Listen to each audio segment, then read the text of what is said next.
BEEX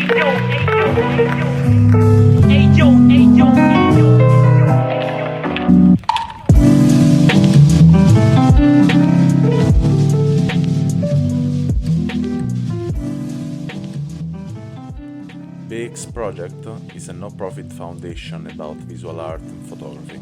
If you want to help us, just drop a donation on buymeacoffee.com/Berlin Explorer.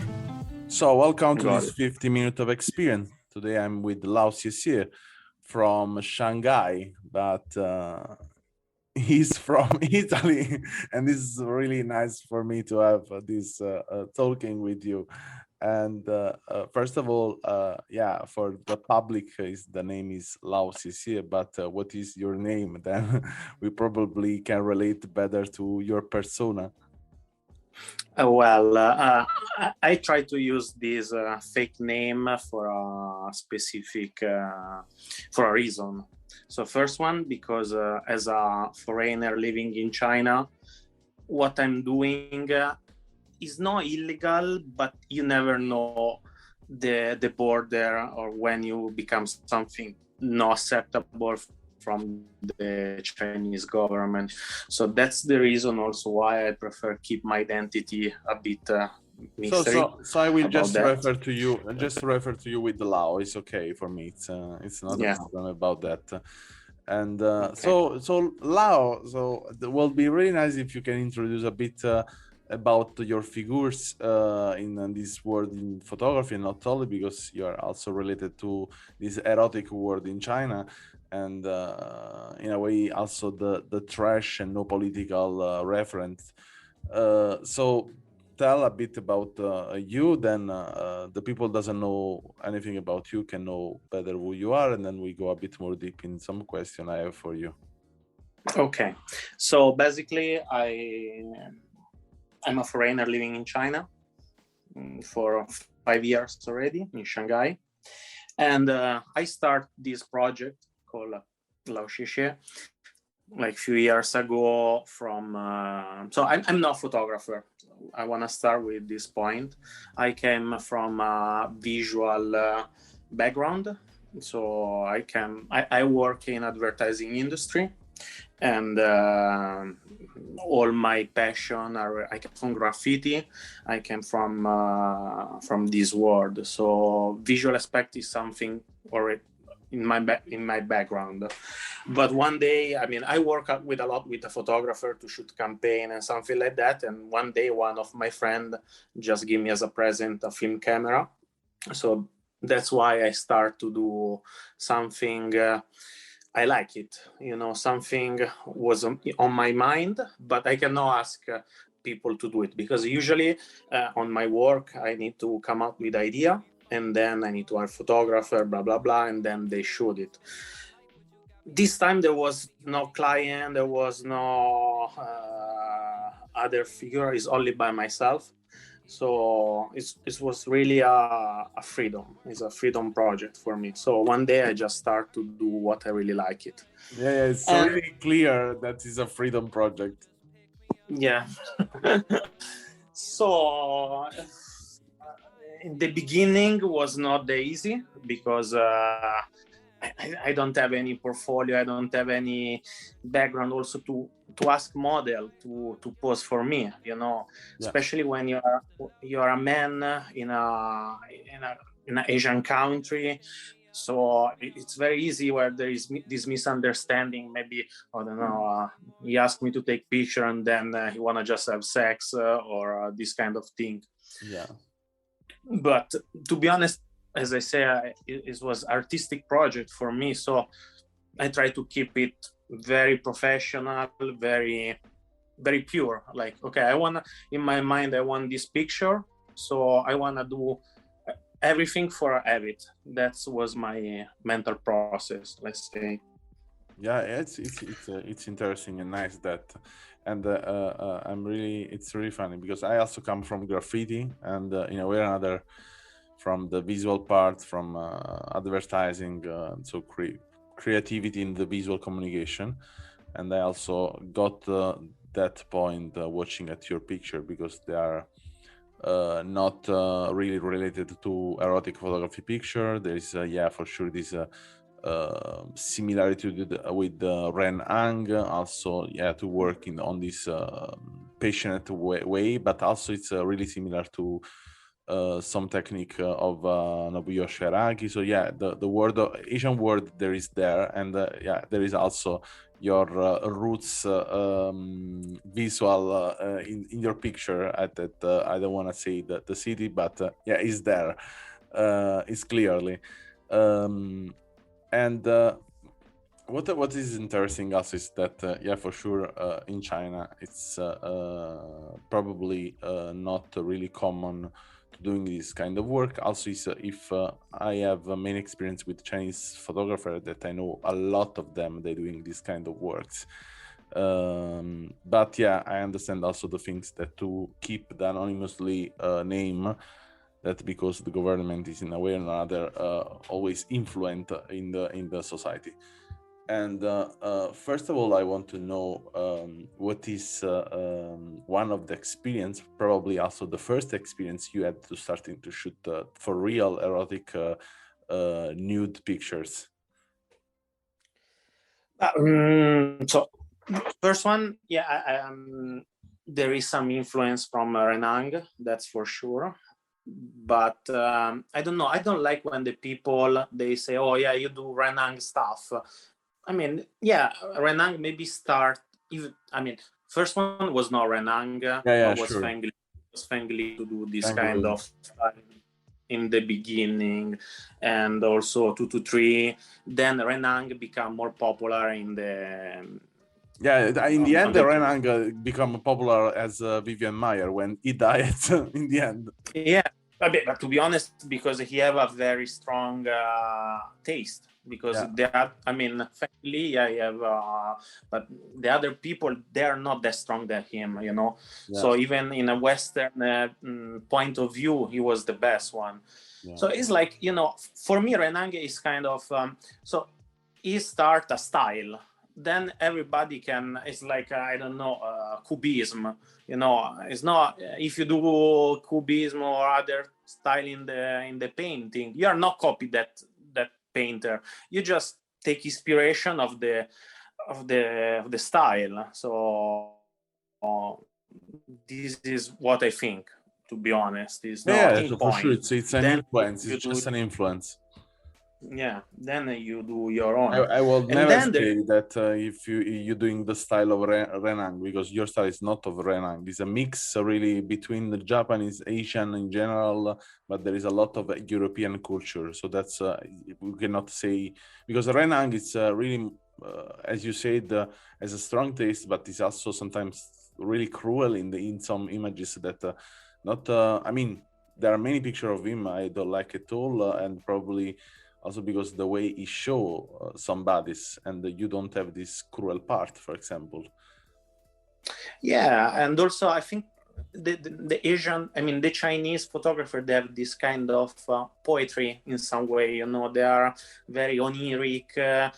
I'm very straight. You know what I wanna the people saw my picture. They see what I want. You know, they don't want too much. That is the straight to the point. Very like a punch in the face. This is what I want, and I hope I get it. To be honest. Yeah, and then another. This is good. This is really good, I think. And another thing, I was lucky because I start to shoot. Back to the question, I start to shoot in the right moment because back. 2 years ago, China was very open. So even the new generation, the generation Z, as advertising people call, was changing the background. So there are people with very freedom. They like show their body. They don't care about the judgment of the old generation. Yeah. Then after 2 years, right now the situation is changing again because in China everything is super fast, and after COVID, the country start to be more close again.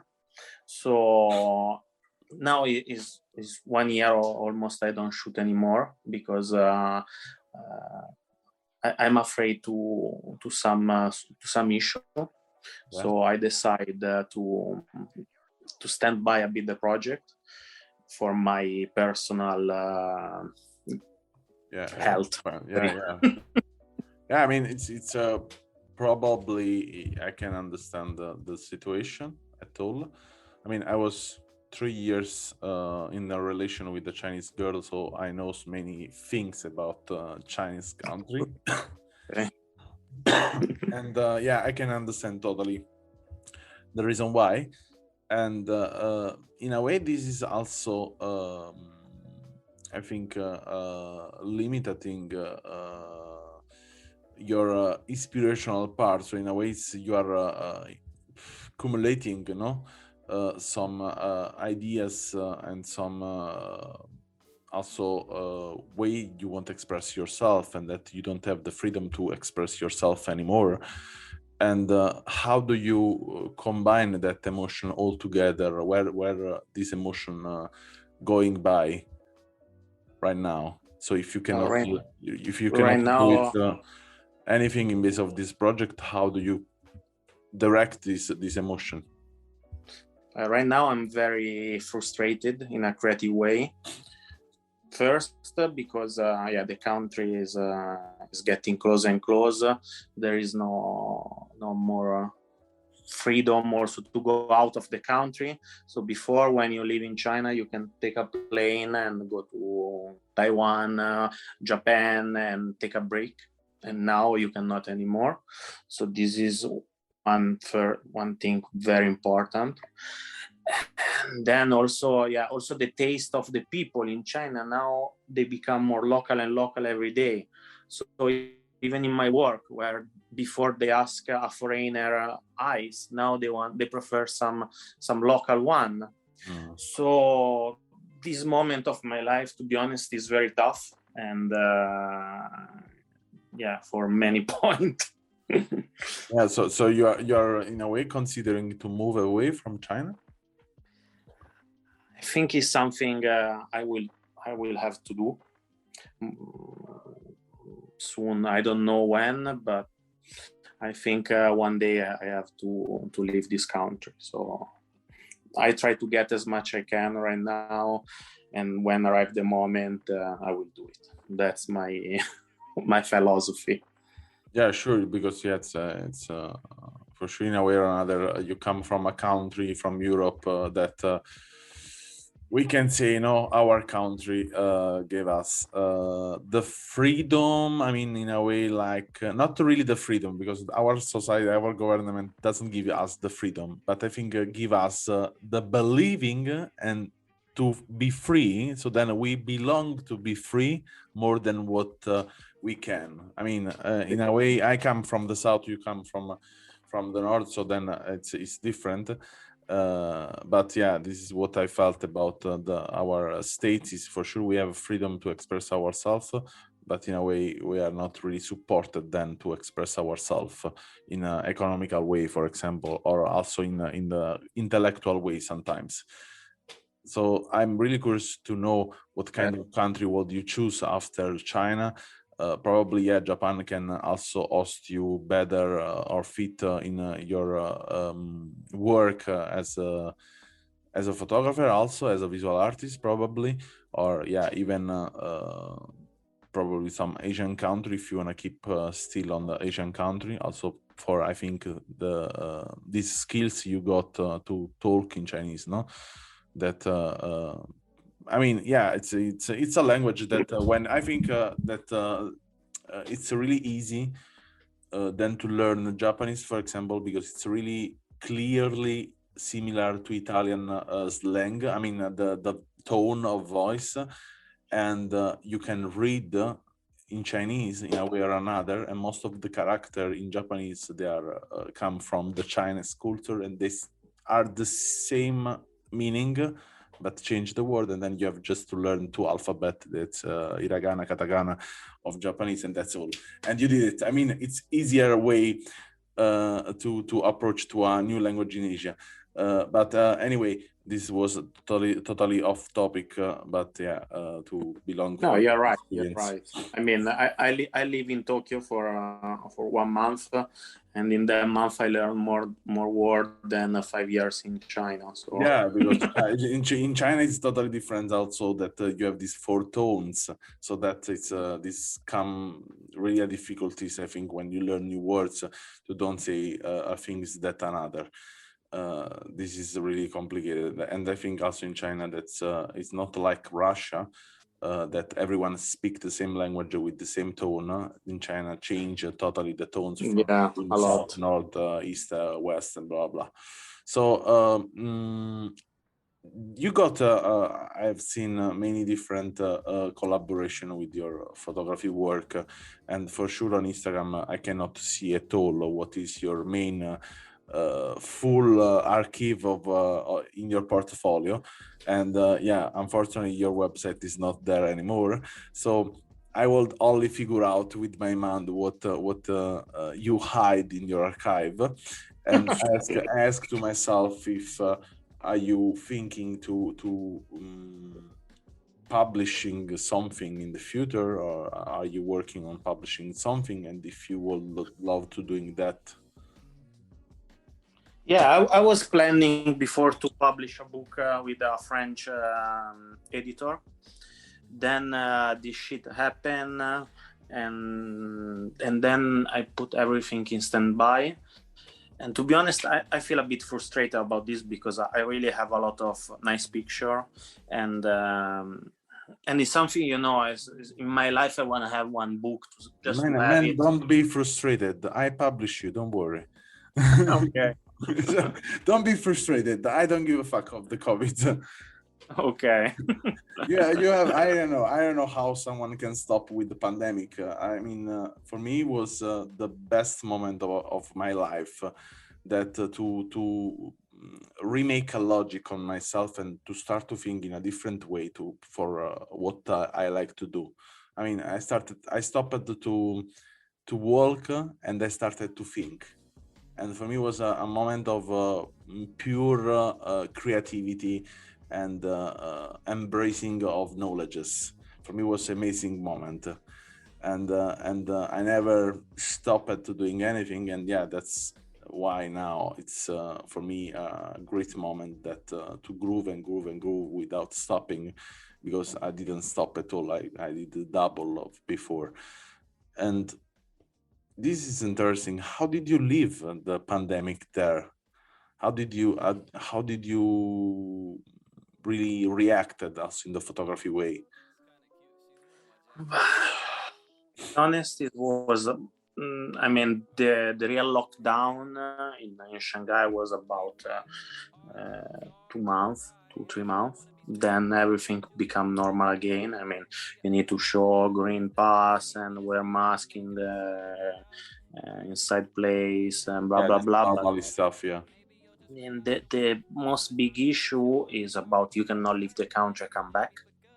So for your mental health as a foreigner, that is a big deal, because China is a nice country. They give you a lot of opportunity, but also is a very stressful place. I mean, Shanghai as a city place, and Chinese. There are Chinese good, but there are also Chinese that are very difficult to support. So that's one thing, that's for sure. And then also the fact I'm afraid to, after the country become more closed and everything like that, is a bit risk for my career, for my persona. So that's the only thing. But to be honest, I mean, if you are Chinese and you live in China, the pandemic doesn't have any effect to the life. Yeah, totally. It's for sure like that. I mean, here in Berlin, if I have to tell you there was a lockdown, I mean, I would lie to you.